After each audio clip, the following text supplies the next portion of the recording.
बिस्मिल्लाहिर्रहमानिर्रहीम। शुरू अल्लाह के नाम से जो बड़ा मेहरबान निहायत रहम वाला है। अस्सलाम वालेकुम गाइस। तो इस स्टोरी में आप लोगों को बताने वाला हूँ कि आप लोग मेरा पाकिस्तान मेरा घर स्कीम में कैसे शामिल हो सकते हैं। तो उसमें शामिल होने के दो मेथड, एक आप लोग बैंक में जाके पूरे पाकिस्तान में किसी भी बैंक में जाकर आप लोग शामिल हो सकते हैं, और दूसरा तरीकाकार है, और बैंक का तरीकाकार हर एक को मुश्किल लगता है। और दूसरा मेथड इसका ये है कि आप लोग ये नंबर जो आप लोगों के सामने मैं आप लोग देख सकते हैं, इसमें शामिल हो चुका हूँ कॉल करके।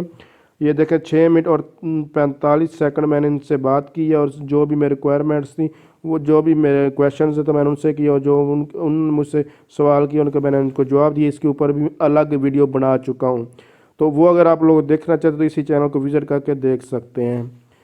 तो अगर आप लोग इन घर बैठे इस स्कीम में हासिल होना चाहते हैं तो उसके लिए 0337778678 पर आप लोग कॉल करके इस स्कीम में जो है वो शामिल हो सकते हैं। और मज़ीद इन्फॉर्मेशन के लिए आप लोग मेरे चैनल को विज़िट कर सकते हैं। तो अगर आप समझ रहे हैं ये वीडियो हेल्पफुल, इसको लाइक शेयर और कमेंट्स ज़रूर कीजिएगा। Thanks for watching. अल्लाह हाफ़िज़।